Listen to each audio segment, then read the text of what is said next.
Hi, I'm KS Garner, and you're listening to the Solo Nerd Podcast. Today, I'll be speaking with the creator and writer Ari Gross, here to promote the first issue of his new comic series, Wardens, coming soon to Kickstarter on January 17th. Welcome back, Ari. Hey, thanks. Glad to be back here. Well, thank you for joining us again. But outside my introduction, and for new listeners, who is Ari Gross in his own words?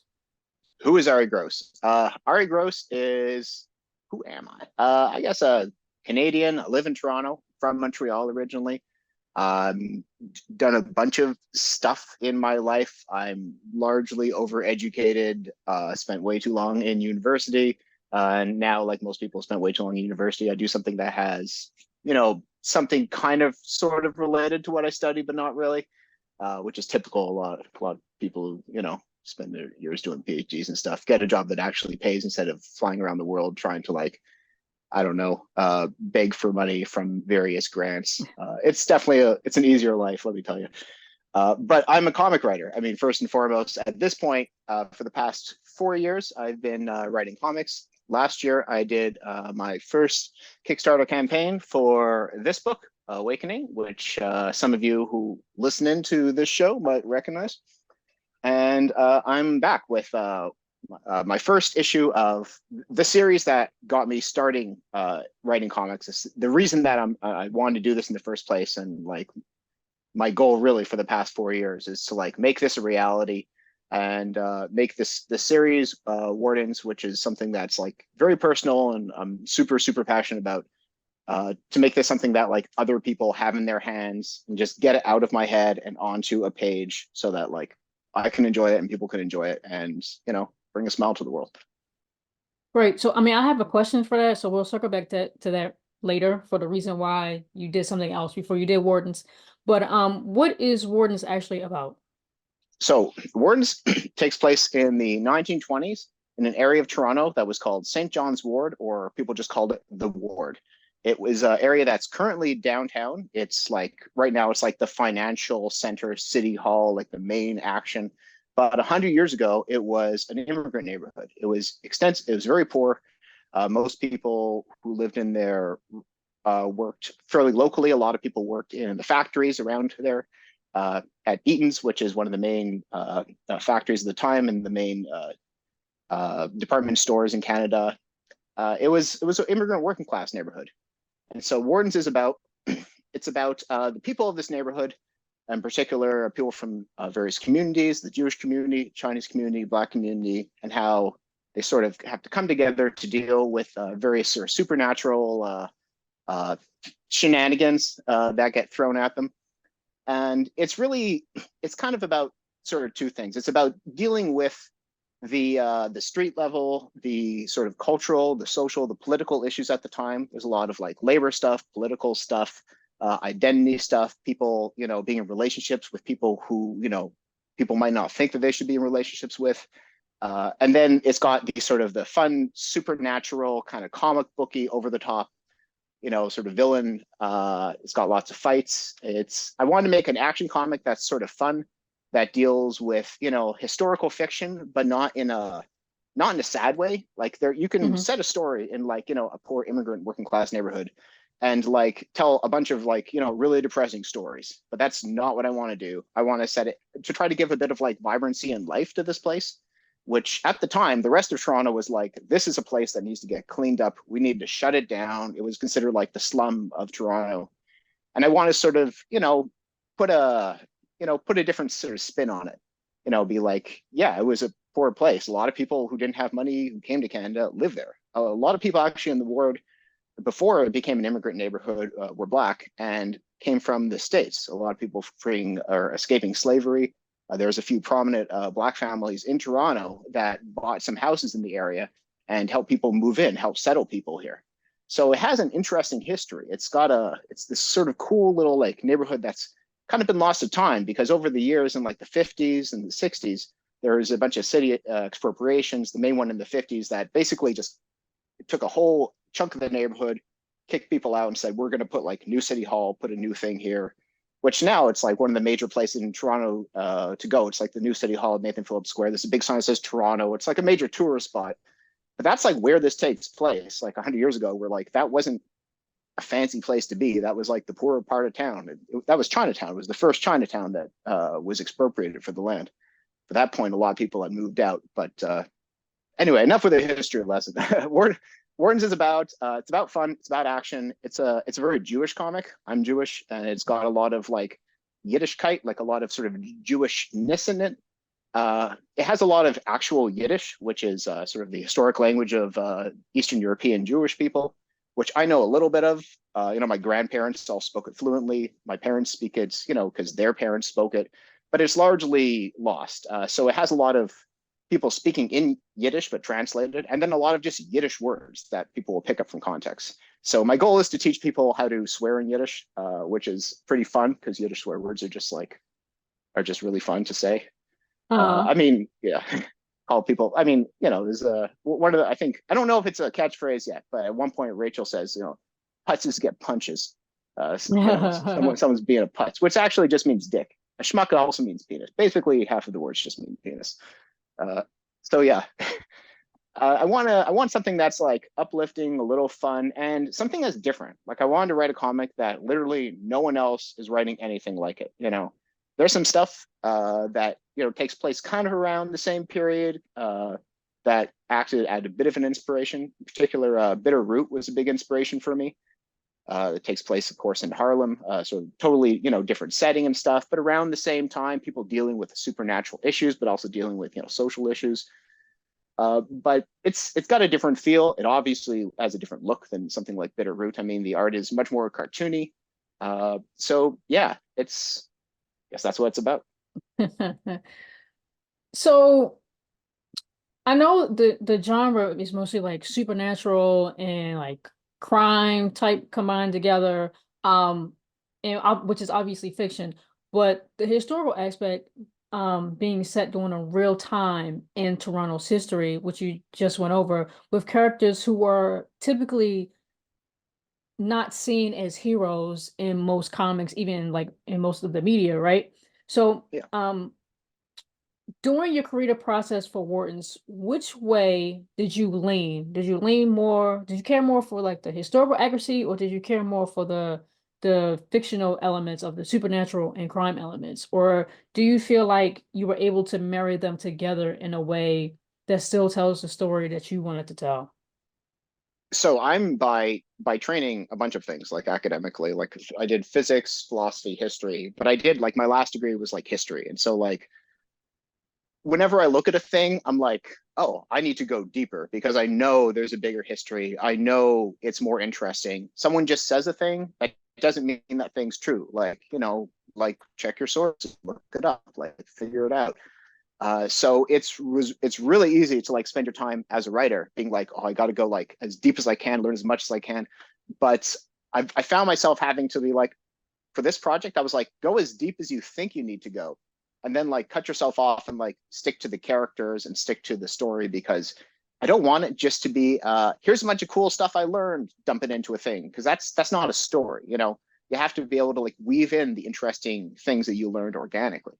Like there's a few things that I've had to cut from this issue or from future issues. They may come up in the future, but it was just like really cool stuff. I was like, oh, here's like an interesting thing that like people don't know.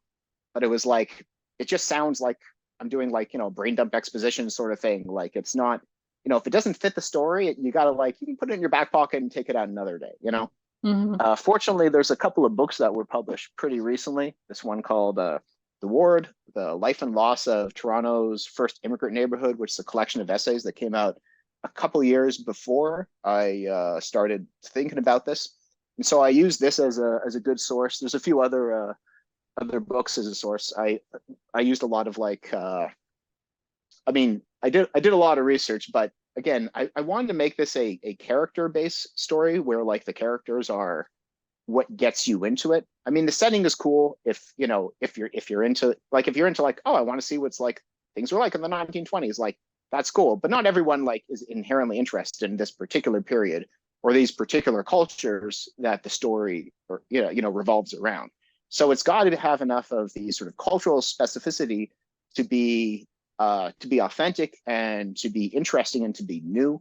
but it still has to be a compelling story. So like, you know, I felt like a bit of an internal struggle when I was writing it, in terms of, especially in the early days, to be like, you know, research a ton, like it's just got to be like me telling a history, but it's not. You're telling a fictional story, so you have to like decide that. I also decided at one point, I was like, I'm going to make the set in like 1926. I don't know why I picked that date, but I was like 1926.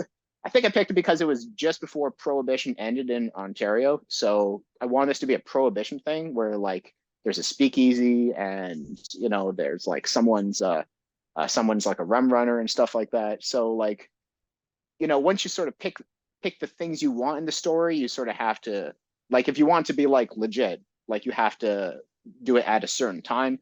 But I'm not like checking the calendar, like what happened in 1926 in Toronto in June, and like basing it off that exactly. Like I don't want to be like super wedded to like a particular time and place and like the news events that were interesting or sorry important then, because like no one really cares about like a lot of that stuff now. You want to latch on to like the characters, what matters to them and their lives. And in many ways, the characters and their lives are pretty different than like what was happening. And like if you read a newspaper from like 1926, that kind of doesn't affect most of these people's lives. Like, you know, they're living in like basically the slums, working like just like straight up like working class jobs, you know, like some are artistic, you know, some are in theater and stuff like that. Some are just like working, you know, like around the clock in factories and stuff.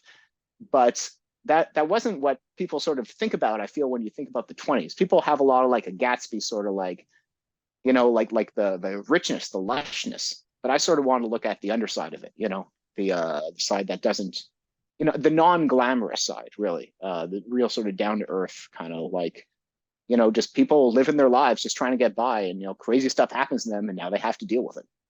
Mm-hmm. It's like you just got to give them just enough. Like if you give a name of a building, a name of a street, and then what it was like, I guess what it looked like back in the 20s, or um the neighborhood as you described, you know, all the different people that live there and the jobs, it gives I think the reader just enough that they're like, okay, yeah, that makes sense. Like especially some of the slang that's used as well. Because I'm pretty sure some of these people like they probably dropped out of school at like 10, you know, to start working, Yeah, which makes sense if they had school, like if they yeah, had school. Yeah, yeah, yeah. And the kind of jobs they worked that were common jobs like, you know, a seamstress or blacksmith or someone who worked in a factory or someone who was selling, you know, a whatever peddler selling quarter whatever. Yeah, whatever. Yeah, yeah, yeah. So don't you give them just enough that it makes sense to fit that era. I don't think you really have to lean in it too much. Like, I just did a play that was set in the Yukon right around I think when the gold rush ended. mm. And we had a bunch of like supernatural elements in it as well. We were being hunted down by giant worms that were under a frozen lake. Oh yeah. And a lot of the words that they used, like sourdough was being used to describe somebody. And we're like, what does that mean? So it was a word that was being used by working class people because sourdough was considered like poor people food. Mm, So I didn't know that. And like lobster was also considered poor people food. It yeah, was I guess the same way that we see shrimp or crabs. It's kind of like the rodents of the sea or whatever. yeah. They're like sea spiders. You know, it's like who wants to Yeah, eat that? Yeah, eat a fish. Are yeah. you weird? Yeah, Now it's like $30 that's right. for Yeah, for a plate. So yeah. yeah, I think just giving it just enough that it draws in their interest and it just seems accurate. I mean, if you stick with it consistently throughout the series or even throughout whatever story you're telling, it seems fine to me. Yeah, and there's some changes, but because it's historical fiction. So Hmm. like the main factory, I call it, it's Stones. There was no Stones factory in Toronto, but it's where it's like my stand-in for the real factory, which was Eaton's, because I wanted sort of a factory run by Jewish bosses, and to sort of involve them in the whole sort of the dynamic and part of the Jewish community. I wanted the bosses and the workers to be in the same community, to have to like go to synagogue with each other, and there's some major antagonism between like the union boss and the union head and the boss of the factory, or the son of the boss of the factory. So there's like a few changes I made to be like, I need these people to like be in the same group, in the same room, for like reasons of plot, but also reasons of I want to show sort of like, the diversity within the community.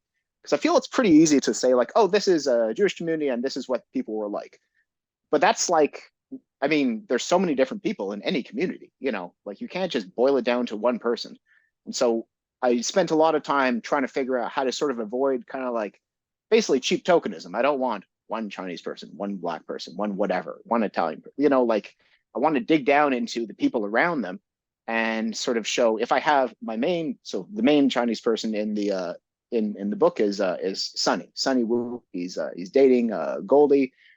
She's the sister of the main of the protagonist, Rachel. Goldie works at the factory as well. Sunny also works. He's a porter.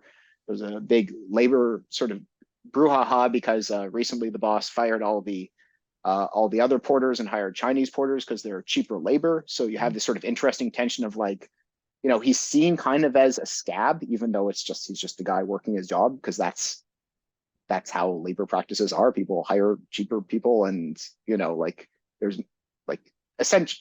So anyway, get into these sort of like play with the idea of a union as like solidarity, but also excluding people, which are an interesting sort of historical thing.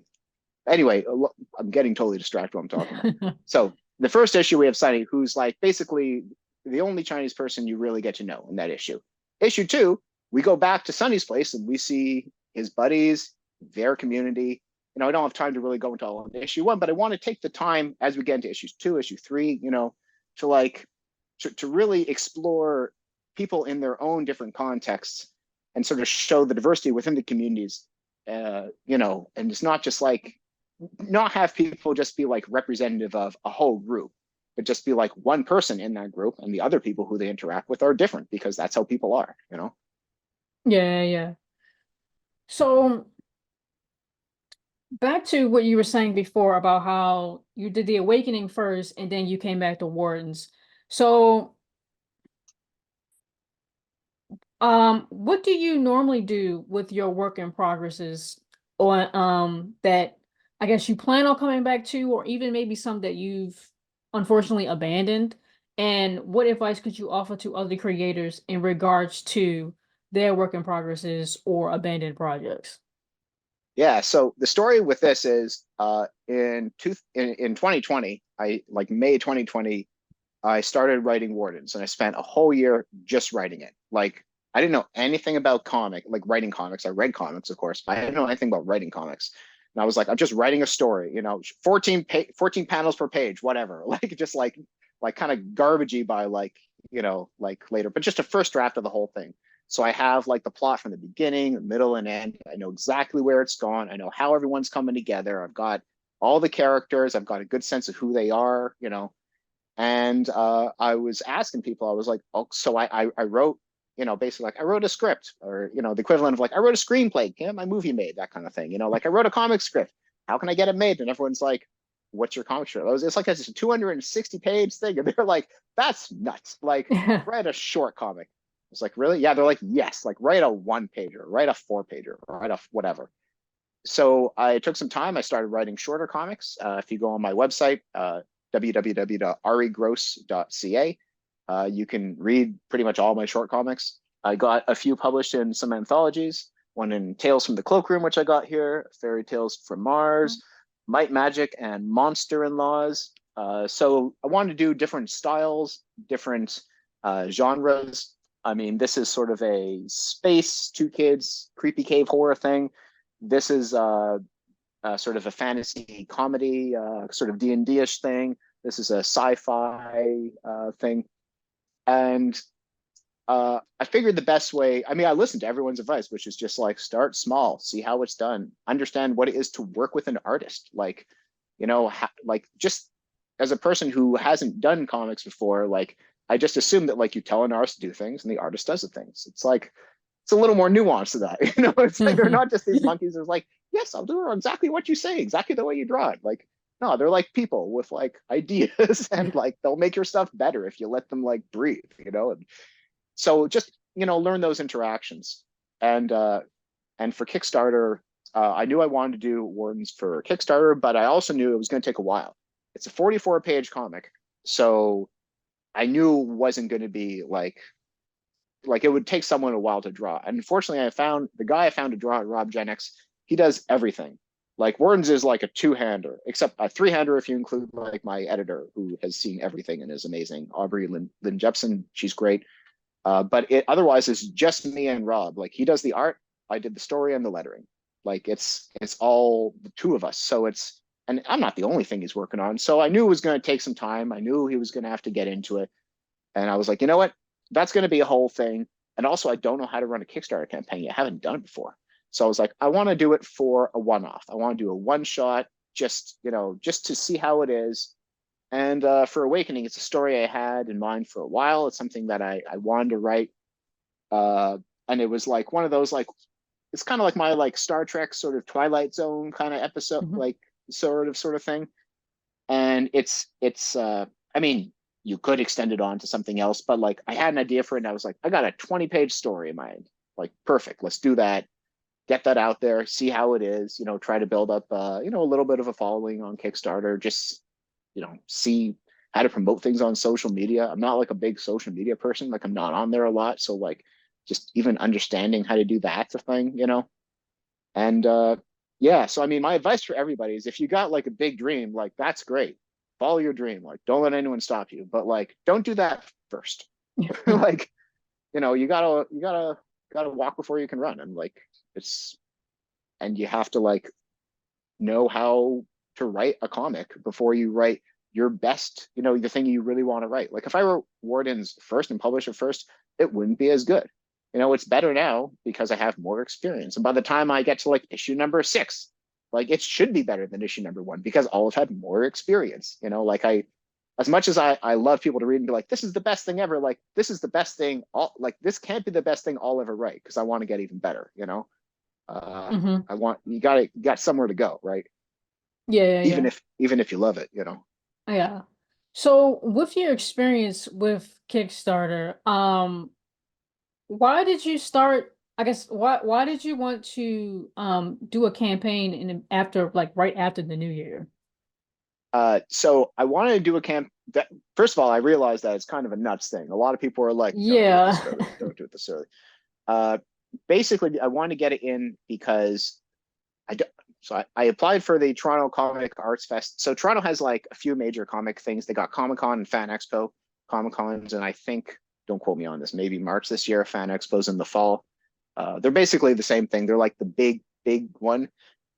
Excuse me. And then there's one called TCAF, the Toronto Comic Arts Fest, which takes place in a different place. It's not. It's in a library. It's the reference library, and it's like different floors in the whole library, and it's just comics. It's like no one. It's not like cosplay. Like Marvel doesn't show up. There's no voice actors. It's like comics for comics, and that's for me. I wanted to get this ready for that, and so I figure I have to be early enough in the year that start the campaign early January, finish in like early February, get it printed, and then get ready to present there.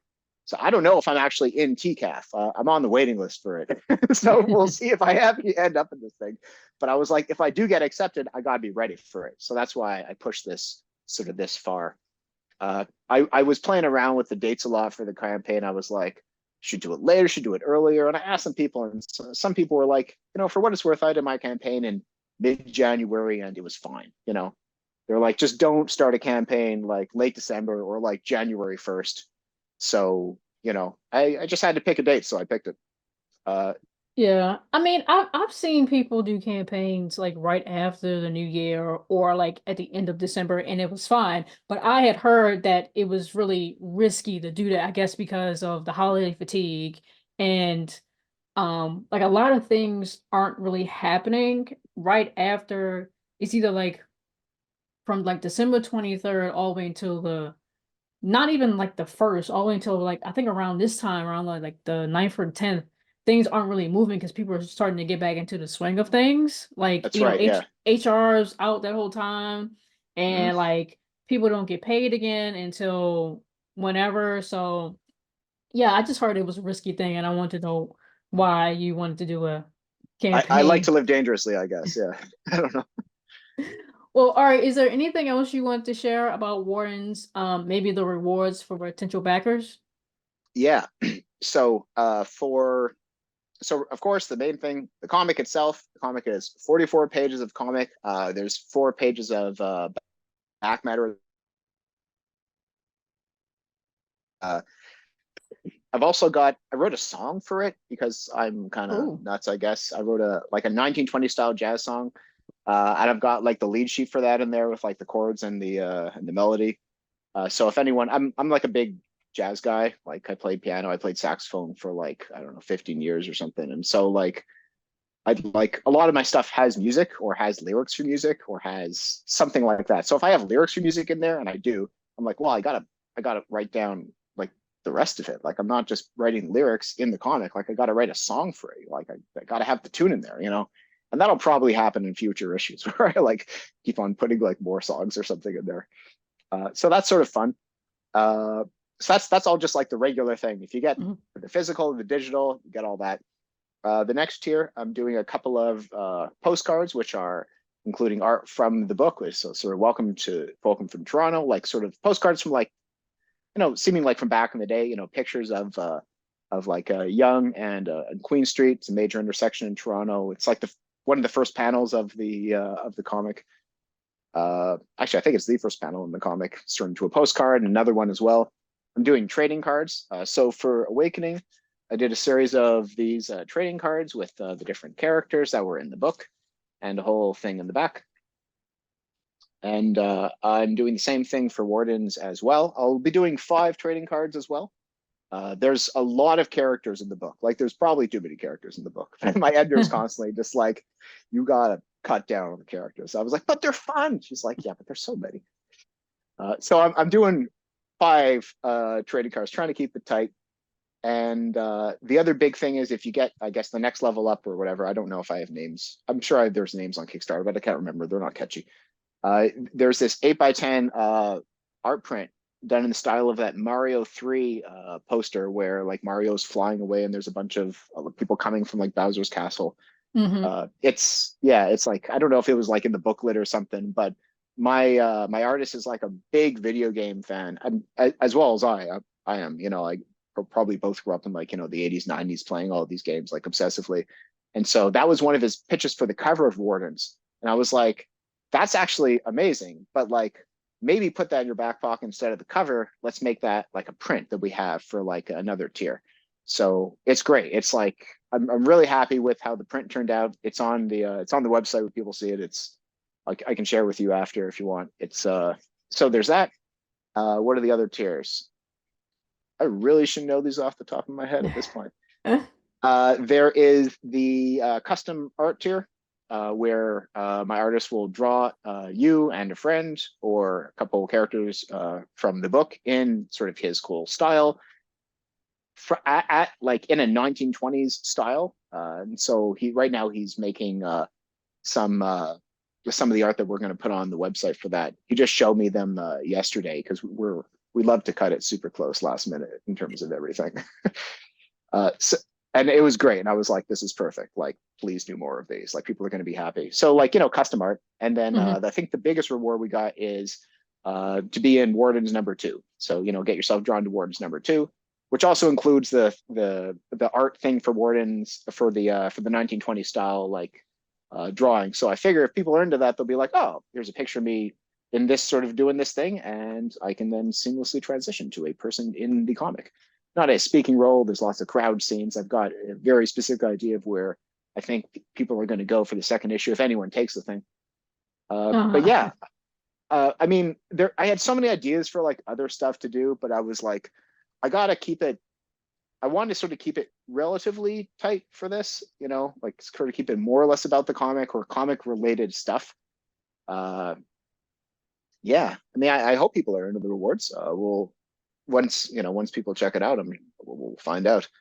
But if nothing else, I hope people are into like the comic itself, because that's, everything else is kind of like gravy. It helps the camp, like the higher tier rewards, they help the campaign do well. They give people something a little extra if they're looking for something a little extra.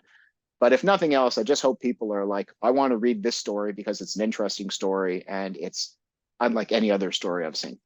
Mm-hmm. Yeah, comic first. That's how I'm doing this. Um, the music, I guess lyrical, I mean, not lyrical and like, whatchamacallit, with the chords and stuff. Yeah. I'm learning how to play the acoustic right now. Oh yeah. So could Nice. I learn how to play the music on the acoustic or no? Yeah. I mean, Okay. it doesn't have like it's not tabs. It's like written Okay. sort of like a piano or like a standard jazz lead sheet where you have the chords written up top. So like C, F, A minor, whatever. And then they'll have the melody. So if you can read music, then you can play Yeah, it. Yeah. I have to learn how to read music. I did not. I'm just still learning the chords right now. But once I get it down, I think I can start learning how to read the music. I have just a beginner's book right now, so Hmm. I'm just I'm really just fresh. So Yeah. it's gonna take me a minute because It's a lifelong process. I mean, yeah. uh-huh. Yeah. And I think it'd be cool. I guess I don't know if you're doing it for the first Kickstarter for this issue, but maybe for the second one, that if you do a trailer, you can put some of that music in the trailer of it. Oh man, I've been going nuts because on the one hand I want to record a bunch of that and put it in the trailer, but I was like, I'm not I think good enough in all the instruments to do that. And then I started like looking into like using like Sibelius or like any of these like digital audio workspaces to like do it. And then I was like, if that's a whole other thing, like I just got to learn to do it.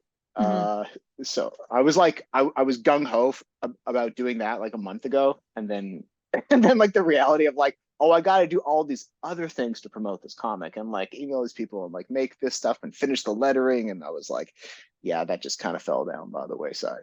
Yeah, yeah, But that is a good maybe next idea. time. Yeah, maybe next Yeah, time. Maybe next time. yeah. Maybe if as a stretch goal, if enough people buy it, then I'll find a way to get everyone a version of the tune for sure. Yeah. Well, are there any other cons that you are going to this year? Because I know you mentioned the one that you really wanted to get into, but are you going to any other ones this year? And where can people find you online? Because I know you said you're not really active on your socials and you do have a website. So if you just want to mention the website, that's cool too. Sure, yeah. I used to be on Twitter more. I still have a Twitter account and occasionally check it, but I'm not really hanging out there.